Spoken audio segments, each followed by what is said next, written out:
Good morning, friends, and welcome to this edition of Anti-Doping course brought to you by NPTEL and IIT Madras. I'm Professor Dobson Tomnick, a sports medicine doctor. Today, we'll be discussing the rights and responsibilities of athletes during the anti-doping process. This is a continuation of our anti-doping rule violations lectures. This is the week 3, lecture 3. So, in this week, we have already looked into what are the different anti-doping rule violation by athletes and the support staff.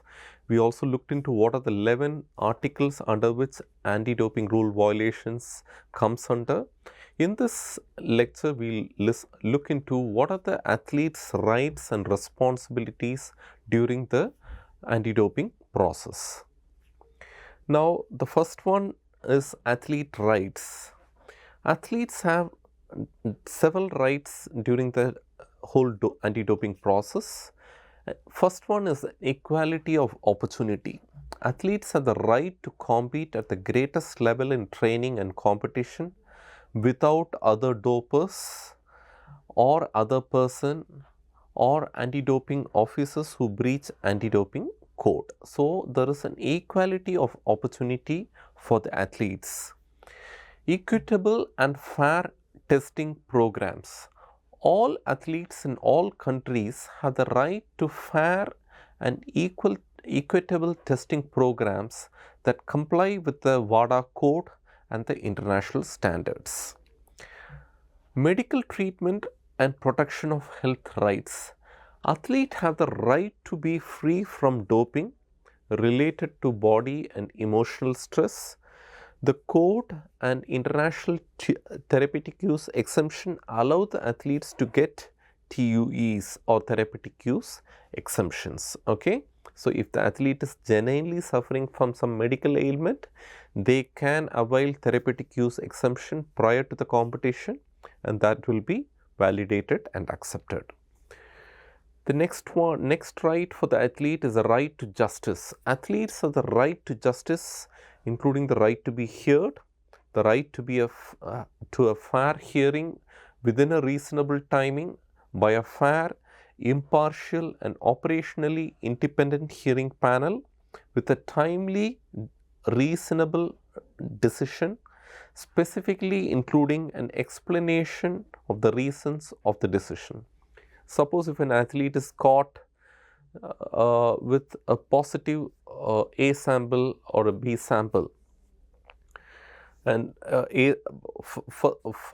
first the athlete gives A sample and then it tests positive, athlete can recuse for testing his B sample, and if both can come as positive, then the hearing process starts, and that is where the athletes can defend themselves, where they are heard properly with the proper advocates who are aware about the laws of WADA, and there is no partiality in the hearing, so that the athletes are given a fair chance to compete. Because any anti-doping rule violations, there is going to be sanctions and there is time away from the sport for that particular athlete, and it is very important that the athletes right for a fair hearing with a reasonable time is given to them. Right to accountability. Athletes have the right that any anti-doping officer that has jurisdiction over them will be accountable for its action or omissions through the applicable compliance system, and an athlete shall have the ability to report any compliance issue that they believe exists to relevant personnel or to an anti-doping officer. That means, if there is a fault during the testing or collecting the sample process, that the athlete should not be penalized. Okay. So, the athlete doping officer also, or the dope control officer also are accountable, and this right the athlete has. Okay, so the ADO has jurisdiction over them, will be accountable for their actions or omissions. The next comes the whistleblower rights, where the athletes have the right to access anonymous or confidential mechanisms to report any potential doping behavior by athletes or other person or any non-compliant by the anti-doping officers. Okay, so athlete have a right to access any confidential mechanism. Right to education, very important. Athletes have the right to receive anti-doping education and information from anti-doping organizations. Right to data protection, athletes have the right to a fair, lawful and secure handling of the personal information by anti-doping officers that collect, use and share it, including the right to be kept informed about its processing, to access a copy of it and to request its deletion once it no longer serves an anti-doping purpose. Suppose an athlete gives a blood or an urine sample, the athlete has a right to a protection of his samples. Okay, that should not be used without his knowledge for any other process like research or any other. There should not be any tampering with his sample. So, a right to data protection for the athlete is paramount. Rights to compensation. All athletes have the right to pursue damage from another athlete or other person whose actions have caused them damage that the athlete falls under anti-doping rule violation. The pursuit of damage shall be in accordance with the laws or regulation in the country outside of the code. Okay, so if the athlete is sure that he has suffered because of some other conspiracy or some other's fault, then the athlete has a right to for compensation, and then he can seek justice from the own domestic national laws. Protected person right. Athletes that are defined as protected person under the WADA code shall have further protection because of the age or lack of legal capacity, including in the assessment of the fault, and mandatory public disclosure shall not be required. Suppose the athletes fall in a junior age category, they might not be aware about the entire WADA code process, and if they have caught with the banned substance or methods, then there need not be a public disclosure, but they will be protected because of the age or lack of legal capacity. Rights during a sample collection session. Very important, when subject to a sample collection session, an athlete has the right to see the identity of the doping control officer DCO, a right to ask for additional information about the sample collection process. The DCO has to explain to the athlete the comprehensive process where they collect the samples, the right to be informed of the authority under which the sample collection is to be conducted, the type of sample collected and the conditions that needs to be adhered to prior to the sample collection. All this information has to be shared with the athlete, so the athlete is not kept in dark about the whole sampling process. Rights during a sample collection. The athlete has a right to hydrate unless they have provided a sample that does not meet the requirement for suitable specific gravity analysis. The right to be accompanied by a representative, especially if it is a female gender. Right to delay reporting to the DCS for valid reasons. The right to be informed of the rights and responsibility. The right to document any concern about the process, and the right to receive a copy of the records of the sample collection session.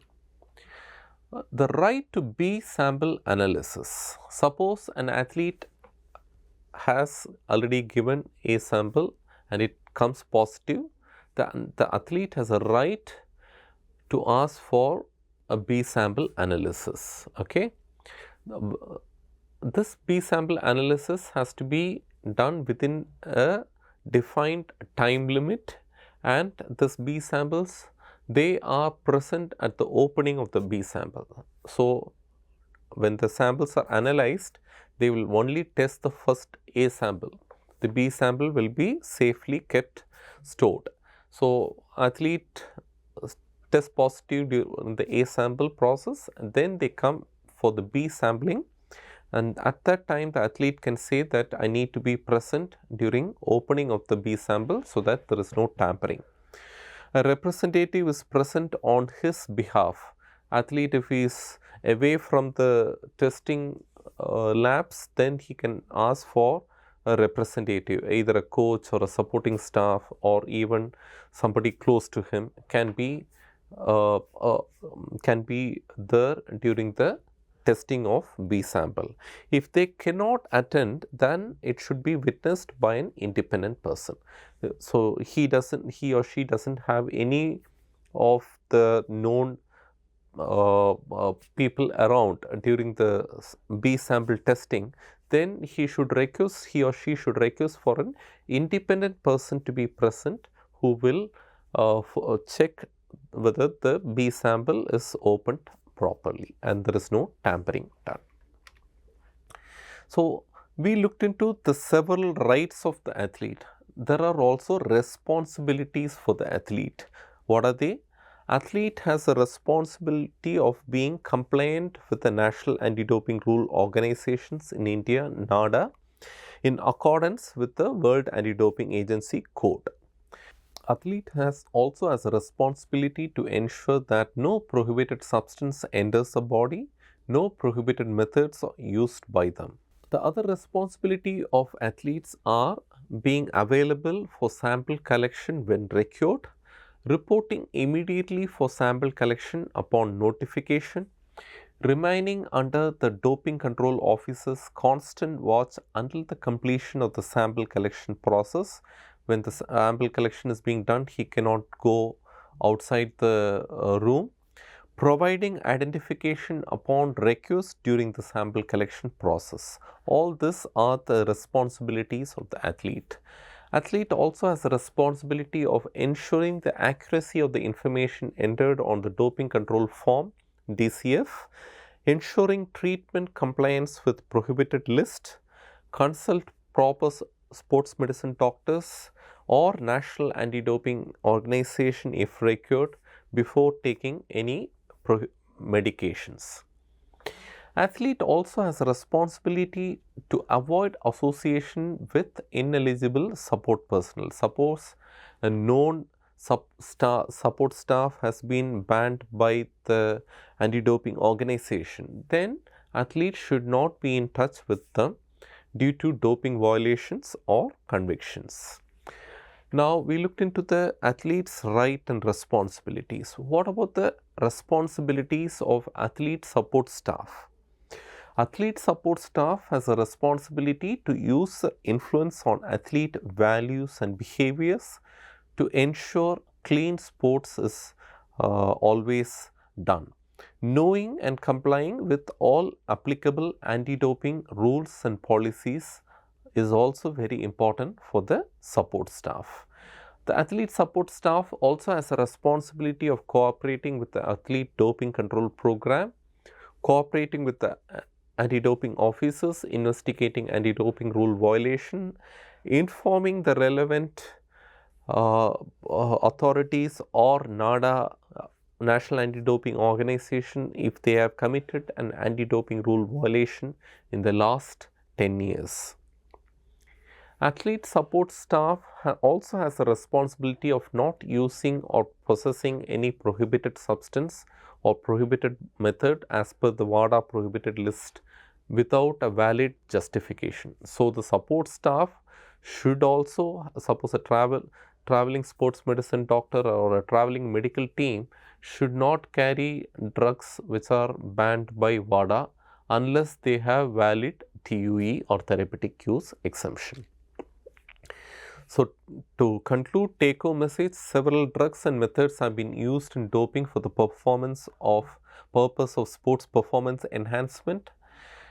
This doping is prevalent in all levels of sports competition. Almost all methods are deleterious to the athlete's health. Regulations and testing by World Anti-Doping Agency and International Olympic Committee aim to decrease incidence of doping and eliminate its use in sport. These are the major references: National Anti-Doping Agency, WADA, McLaren report on Russian doping. WADA code is very important. Thank you for the listening. Jai Hind.